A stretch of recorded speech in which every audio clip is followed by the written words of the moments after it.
नमस्कार। सबसे बड़ा चुनाव देख रहे हैं आप, आपके साथ मैं हूं खुशबू पांडे। लोकसभा चुनाव के 5वें चरण में 20 मई को उत्तर प्रदेश की 14 सीटों पर मतदान होगा।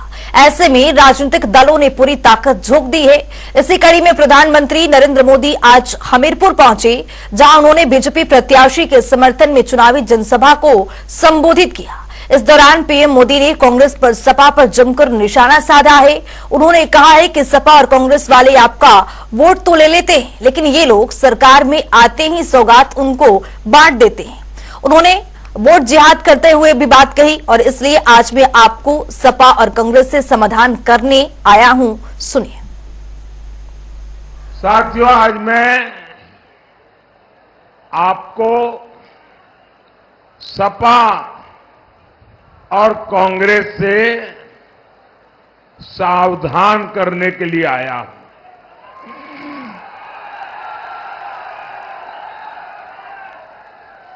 सपा कांग्रेस केवल आपका वोट तो ले लेते हैं, लेकिन ये लोग सरकार में आते हैं तो सौगात किसको बांटते हैं?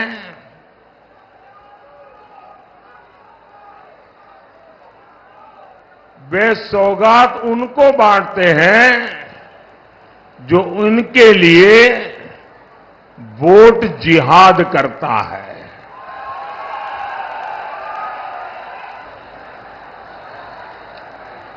फिर आपकी संपत्ति में से एक हिस्सा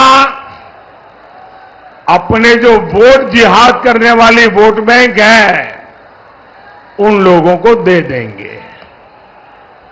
आप मुझे बताइए भाइयों, आपकी संपत्ति किसी भी सरकार को आप छीनने देंगे क्या?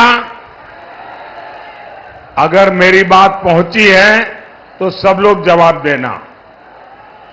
क्या किसी भी सरकार को आप अपनी संपत्ति छीनने देंगे क्या? किसी को लूटने देंगे क्या? आपके माता पिता ने जो मेहनत करके कमाया है, उस पर आपका अधिकार है कि नहीं है? वो आपको मिलना चाहिए कि नहीं मिलना चाहिए? लेकिन ये सपा कांग्रेस वाले अपने चुनावी मैनिफेस्टो में कह रहे हैं कि वो एक्सरे निकालेंगे। आपके पास कितनी जमीन है, आपका घर कितना बड़ा है, आपके पास कोई गहने हैं क्या, आपका मंगलसूत्र कहां पड़ा है, और फिर आपकी जरूरत से ज्यादा जो भी है, जिसके पास नहीं है, वो वोट जिहाद वालों को बांट देंगे। क्या आपने अपने माता पिता की संपत्ति को बांटने देंगे क्या?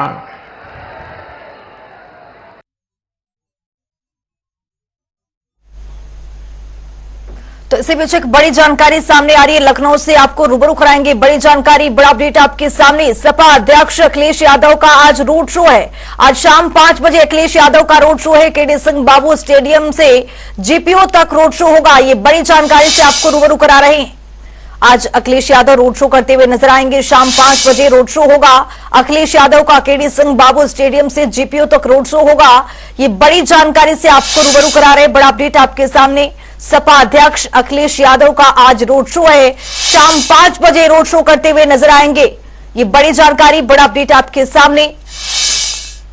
सपा अध्यक्ष अखिलेश यादव आज रोड शो करते हुए नजर आएंगे। केडी सिंह बाबू स्टेडियम से रोड शो का आयोजन होगा। सपा अध्यक्ष अखिलेश यादव का शाम 5 बजे आज रोड शो है। चुनावी प्रचार प्रसार करते हुए नजर आएंगे। अपने उम्मीदवारों के पक्ष में यहां पर वोट की अपील करते हुए नजर आएंगे। तो अखिलेश यादव शाम 5 बजे रोड शो करेंगे।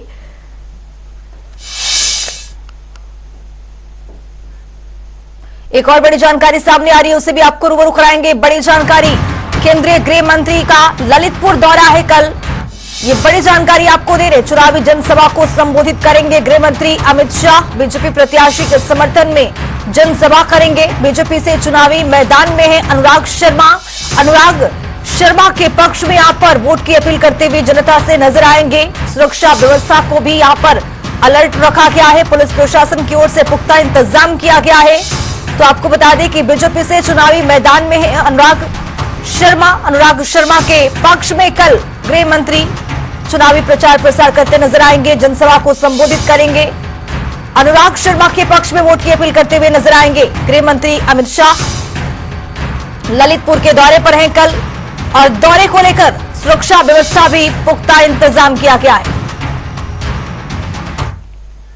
कांग्रेस और सपा वाले सरकार में आए तो राम मंदिर पर बुलडोजर चलवा देंगे। प्रधानमंत्री मोदी के इस बयान पर सपा प्रवक्ता अमित जमोई ने पलटवार किया है। उन्होंने कहा है कि प्रधानमंत्री के इस बयान से साफ है कि उन्हें सार्वजनिक जीवन से अवकाश की सख्त जरूरत है। प्रधानमंत्री जी को सिर्फ इतना ही कहना है कि प्रधानमंत्री जी अब आपको वाकई सार्वजनिक जीवन से अवकाश लेने की जरूरत है। आप झोला उठाइए और छुट्टियों पे चल दीजिए, क्योंकि जिस तरह की भाषा आप इस्तेमाल कर रहे हैं भारत के लोगों को बहुत बुरी लग रही है। यह बात तो सही है कि जैसे ही नए इंडिया गठबंधन की सरकार आएगी, का सेंसस होगा, जितनी नौकरियां केंद्र में और राज्यों में बैकलॉग है वो नौकरियां पूरे देश में भरी जाएंगी। रोजगार का एक जो है लहर आएगी और हम जो एमएसपी का किसानों से वादा है वो पहले बड़े दिशाओं में है जो हम करने जा रहे हैं। ओल्ड पेंशन स्कीम इस देश के लोगों को, सरकारी अधिकारियों को इंडिया अलायंस देने का काम करेगा। ये अखिलेश जी का वादा है। और अग्निवीर जो ये ठेके की नौकरी है इसे खत्म करके पूरे देश में एक परमानेंट नौकरी सेना में जारी करने का काम प्रधानमंत्री जी ये तो हम जरूर करेंगे, ये ऐलान है। लेकिन प्रधानमंत्री जी समय है आपकी छुट्टियों का, प्लान करिए कि किस देश में आप छुट्टियों के लिए जाना चाहते हैं, अवकाश ले लीजिए। अब आपको सार्वजनिक जीवन में ऐसे भाषणों के बाद पूरा देश समझ रहा है कि ये आपके जाने का वक्त है।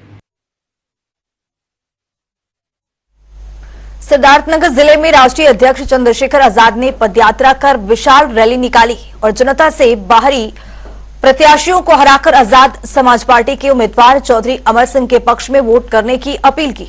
बता दें कि उनके साथ प्रत्याशी चौधरी अमर सिंह, पूर्व नगर पालिका प्रत्याशी फौजिया आजाद मौजूद रहे।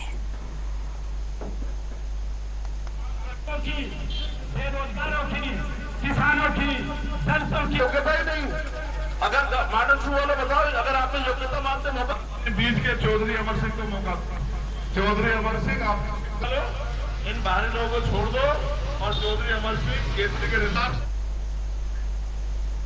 चिकित्सा स्वास्थ्य सेवाओं को और बेहतर बनाने के लिए राम मनोहर लोहिया आयुर्विज्ञान संस्थान में और क्या कदम उठाया जा सकता है जिससे कि आने वाले मरीजों को बेहतर स्वास्थ्य लाभ मिल सके। इसे लेकर हमारे संवाददाता सत्यव्रत शुक्ला ने आरएमएल के निदेशक डॉक्टर सीएम सिंह से खास बातचीत की है। इस रिपोर्ट के जरिए देखिए। चिकित्सा स्वास्थ्य सेवाओं में अगर हम बात करें तो कहीं ना कहीं राम मनोहर लोहिया आयुर्विज्ञान का नाम जहन में जरूर आता है। उसका सबसे बड़ा कारण है कि संस्थान द्वारा मरीजों को दी जाने वाली सुविधाएं कहीं ना कहीं लोगों को अपनी ओर आकर्षित कर रही हैं और प्रदेश का एक बहुत बड़ा कुनबा आज भी राम मनोहर लोहिया आयुर्विज्ञान पे निर्भर है। और इन सब और भी कई विषयों पर हमारे पास बात करने के लिए मौजूद हैं नवनियुक्त निदेशक डॉक्टर राम मनोहर लोहिया आयुर्विज्ञान संस्थान के डॉक्टर सीएम सिंह। डॉक्टर साहब नमस्कार। पहले तो हम आपका बहुत बहुत स्वागत करते हैं जनता टीवी की तरफ से और हम जानना चाहेंगे कि आपके यहाँ नियुक्ति के बाद सबसे पहले आपकी प्राथमिकताएं संस्थान को लेकर के क्या होंगी?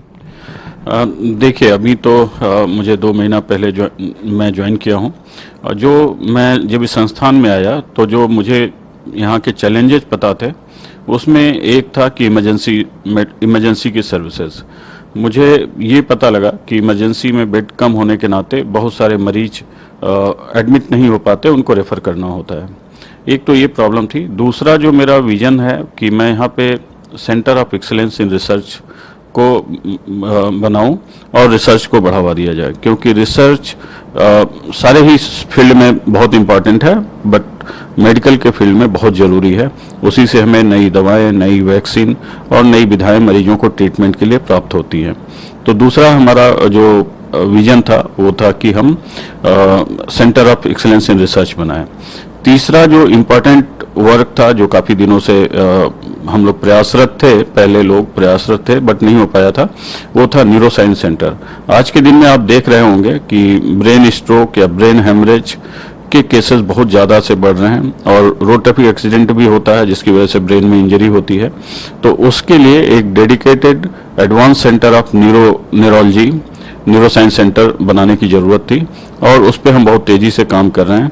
अगले 2-3 महीने में advance centre of neurology, neuro science centre शुरू हो जाएगा।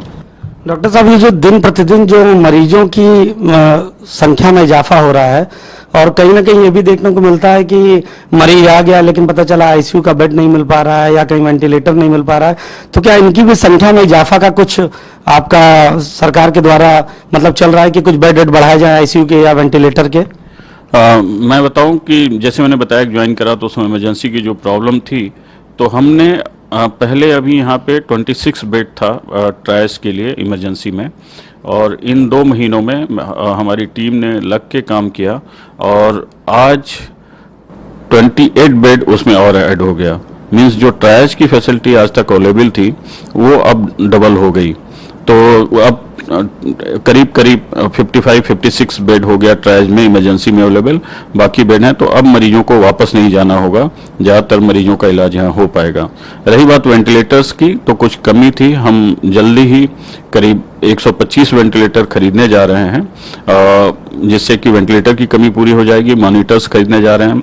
गवर्नमेंट काफ़ी प्रोएक्टिव है, जैसा कि आप जानते हैं कि अभी जो हमारी सरकार है उसके लिए हेल्थ एक बहुत इम्पॉर्टेंट इशू है और जितना भी हो सके सारा सपोर्ट गवर्नमेंट हॉस्पिटल्स को देने के लिए तैयार रहती है।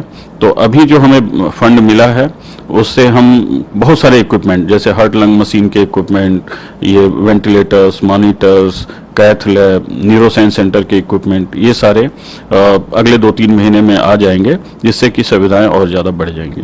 सरकार के द्वारा दी जाने वाली सेवाएं जो कि जैसे आयुष्मान कार्ड वगैरह का, इसके द्वारा भी क्या यहाँ पर इलाज सुगमता से हो रहा है या कहीं किसी तरह का स्टक आ रहा है या मरीजों को मिल रहा है? आयुष्मान भारत के तहत आपको जान के खुशी होगी कि राम मनोहर लोहिया सबसे ज़्यादा जो बेनिफिटेड पेशेंट हैं वो राम मनोहर लोहिया में आयुष्मान भारत से। तो आयुष्मान भारत का चल रहा है।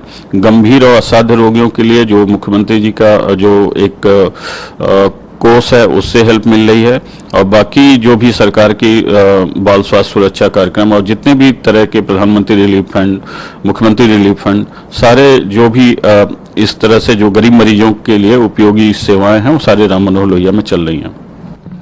तो डॉक्टर साहब, और जैसे आपका अभी कार्यकाल कम से कम 5 साल का है, तो इसमें जैसे नवीन योजना कुछ ऐसी की जो आपको लग रहा हो कि करने की आवश्यकता है, संस्थान में कमी है कुछ, अगर ऐसा? देखिए, संस्थान में एक तो हॉस्पिटल बेड्स की कमी है। इंस्टीट्यूट में 200 लड़के पर हर बैच में MBBS के लिए आए हुए हैं, जिससे कि आप देख रहे होंगे संस्थान के पास 24-25 एकड़ में ही ये संस्थान बना हुआ है। तो बेड्स की कमी है। उसके लिए प्लान है कि अस्पताल के बेड्स और बनाए जाएं। उसके लिए 2 ब्लॉक हॉस्पिटल के प्लान है और आने वाले दिनों में करीब 1,500 से 2,000 बेड्स और बढ़ेंगे अस्पताल में, जिससे कि मरीजों को सेवाएं दे सकें। दूसरी चीज़ ये थी, जो ये देखा गया कि राम मनोहर लोहिया में बहुत दूर दूर से मरीज आते हैं और चूंकि इसलिए आते हैं क्योंकि बेहतर सर्विसेज उनको लखनऊ में मिल पाती है, जैसे कि GMC है या SGPGI है, राम मनोहर लोहिया है और भी हॉस्पिटल्स हैं। तो हमारा जो प्रयास होगा कि जो राम मनोहर लोहिया की एक्सपर्टाइज है, जो यहाँ पे डॉक्टर हैं, कार्डियोलॉजिस्ट हैं या नेफ्रोलॉजिस्ट हैं, जो सीनियर डॉक्टर्स हैं, काफ़ी काबिल डॉक्टर्स हैं यहाँ पे, उनकी सुविधाएं सुदूर स्थित पब्लिक प्राप्त कर सके या जो दूर बैठे डॉक्टर्स हैं उनको ट्रेनिंग की ज़रूरत है वो प्राप्त कर सकें। तो उसके लिए हम लोग टेलीमेडिसिन पे काम शुरू कर रहे हैं, जिसके द्वारा आदमी अपने घर बैठे हमसे जुड़ के इलाज ले सकता है या फॉलोअप में, मान लीजिए अगर कोई कुशीनगर या गाजीपुर या बनारस का मरीज है जो फॉलोअप के लिए यहाँ आता है, तो टेलीमेडिसिन के द्वारा उसका फॉलोअप वहीं हो जाए तो उसको आना जाने का खर्च और यहाँ पे रुकने का खर्च उससे बच सकेगा। तो टेलीमेडिसिन पे राम मनोहर लोहिया काम करेगा, जिससे कि मरीजों को काफ़ी फायदा हो। ये हमारा एम्बिशियस प्रोजेक्ट है। बहुत बहुत डॉक्टर साहब धन्यवाद। तो ये थे नवनियुक्त निदेशक डॉक्टर राम मनोहर लोहिया आयुर्विज्ञान संस्थान के डॉक्टर सीएम सिंह, जिन्होंने बताया कि अगले 5 सालों में हम बेड भी बढ़ाना चाहते हैं। जो भीड़ आ रही उस भीड़ को कंट्रोल करने के लिए कहीं ना कहीं नई तकनीक जो कि टेलीमेडिसिन है, जिसके द्वारा सुदूर बैठे हुए डॉक्टर को यहाँ से ट्रेनिंग दे करके इलाज मुहैया कराया जा सके। निश्चित रूप से ये सारे कदम कहीं ना कहीं मरीज के लिए उठाने के लिए ये संकल्पित हैं और इनका प्रयास है कि अगले 5 सालों में राम मनोहर लोहिया आयुर्विज्ञान की स्थिति को और अच्छा और बेहतर बनाया जा सके, ताकि ज़्यादा ज़्यादा मरीजों को ये सुविधाएं दी जा सके, जिसके लिए ये प्रतिबद्ध हैं और अनवरत रूप से काम भी कर रहे हैं। तो जनता टीवी के साथ बात करने के लिए डॉक्टर साहब बहुत बहुत धन्यवाद। कैमरा पर्सन रियाज के साथ सत्यव्रत शुक्ल, जनता टीवी, लखनऊ। अब आज 5 मिनट में 25 बड़ी खबरों का। बुलंदशहर में स्टील लाइन से उठी चिंगारी ने चपेट में लिया है वाहन। पार्किंग में खड़ा टाटा मैजिक जलकर हुआ खाक। फायर ब्रिगेड ने आग पर पाया है काबू।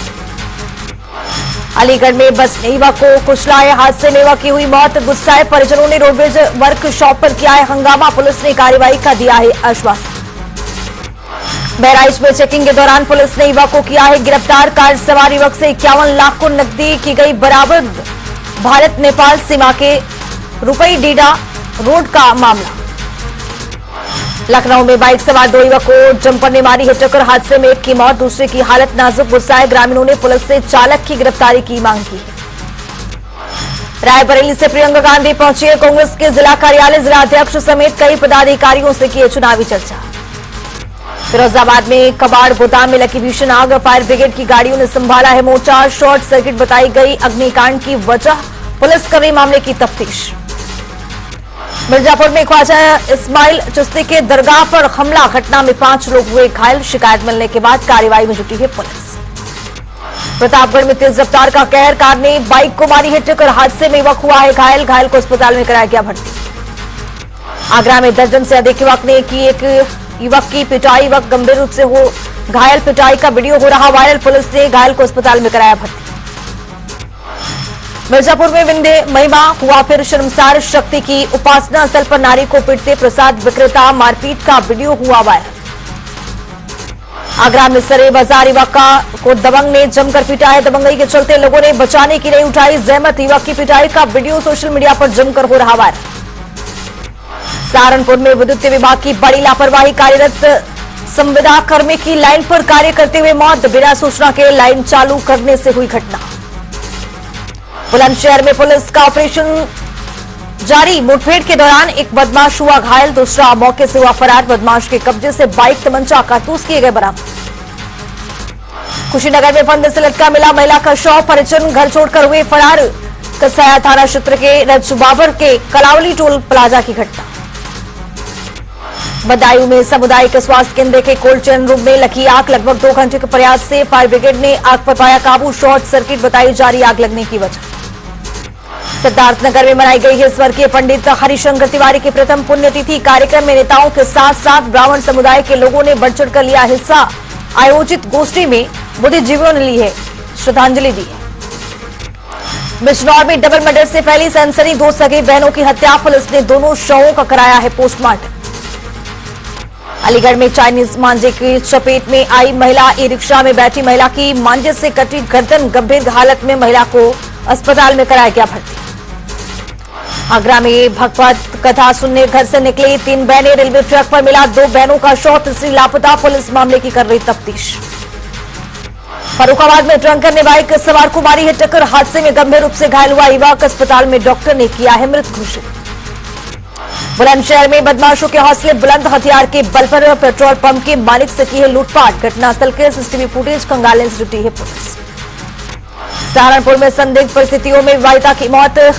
मायके पक्ष के ससुराल वालों ने लगाया हत्या का आरोप। पुलिस ने शव को पोस्टमार्टम के लिए भेजा। खनाज में कार्यकर्ताओं के साथ हुई मारपीट का मामला। कार्यकर्ताओं के घर पहुंचे सपा पूर्व ब्लॉक प्रमुख नवाब सिंह। बोले कि कार्यकर्ताओं की उत्पीड़न को नहीं किया जाएगा बर्दाश्त। आगरा में संचालित प्याऊ में लगी भीषण आग। प्याऊ के ऊपर से विद्युत लाइन में शॉर्ट सर्किट की वजह से हुई घटना। प्याऊ पर बैठी युद्ध महिला ने भागकर अपनी बचाई जान। फर्रुखाबाद में ट्रक में लगी आग। आग लगने से सड़क पर मची अफरा तफरी। ट्रक में रखा सामान जलकर हुआ खाक। इस बुलेटिन में मेरे साथ इतना ही। देश और दुनिया के तमाम खबरों के लिए बने रहिए जनता टीवी के साथ।